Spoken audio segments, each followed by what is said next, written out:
پورا سال ہم نے کتاب نہیں کھولی، امتحان دینے ہم چلے گئے۔ دعائیں عزائم کا ساتھ دیتی ہیں اور دعائیں حقائق کا ساتھ دیتی ہیں۔ دعائیں جو ہوتی ہیں نا، دعائیں وہ میریکلس معجزاتی تب ہوتی ہیں اسٹریٹ جب ان کے پیچھے اسباب جو ہوتے ہیں نا وہ پورے ہو چکے ہوتے ہیں۔ جو انبیاء ہیں اور صالحین ہیں وہ بھی اسباب کو سامنے رکھے بغیر دعاؤں کو جو ہے نہیں مانگا کرتے، اور اللہ بھی ایسی دعاؤں کو قبول نہیں کرتا جن کے پیچھے کے جو اسباب ہیں، جنہیں ہم اونٹ باندھنا کہتے ہیں، پلاننگ، اسٹریٹجی، ایگزیکیوشنز، گراؤنڈ ریالٹیز، ان کا پورا نہ ہونا، اللہ بھی ایسی دعاؤں کو قبول نہیں کرتا۔ اور میں ایک روایت آپ کے سامنے بھی رکھتا ہوں۔ ایک صحابی تھے، انہوں نے اللہ کے رسول صلی اللہ علیہ وسلم سے یہ بولا کہ اللہ کے رسول، میں آج اس دنیا میں آپ کے ساتھ ہوں، مجھے آپ کا ساتھ بہت پسند ہے، آپ اللہ سے دعا کریں کہ میں قیامت میں بھی آپ کے ساتھ ہوں۔ تو اللہ کے رسول نے نا ان کو ایک بڑا سگنیچر اور تاریخی جواب دیا جو ہمارے لیے سمجھنے کے لیے بہت ضروری ہے۔ وہ جواب یہ تھا کہ میں دعا کروں گا، لیکن تم نے بھی ایک کام کرنا ہے، اور وہ کام کیا ہے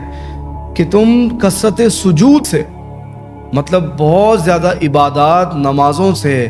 فرائض اور نوافل سے میری دعا کی مدد کرنا۔ تو اس سے ہمیں یہ بات سمجھ میں آتی ہے کہ دعائیں بھی وہ پہنچتی ہیں اللہ کے پاس جس میں عزائم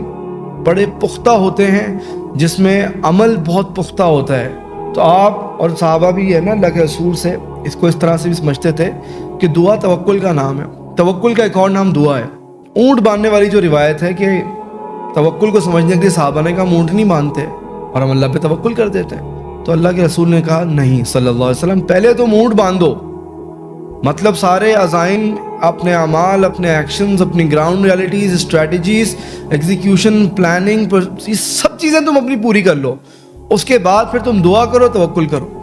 یہ ہے ایکچوئل میں وہ بہت بڑا فلسفہ جو ہمارے آج کی جو ہماری قوم ہے وہ اس سے نابلد ہے، اور وہ بس ہمارے یہاں کیا ہوتا ہے، پورا سال ہم نے کتاب نہیں کھولی اور اس کے بعد جو ہے امتحان دینے ہم چلے گئے چھوٹی موٹی تیاری کے ساتھ، اور پھر ہم نے جو ہے نا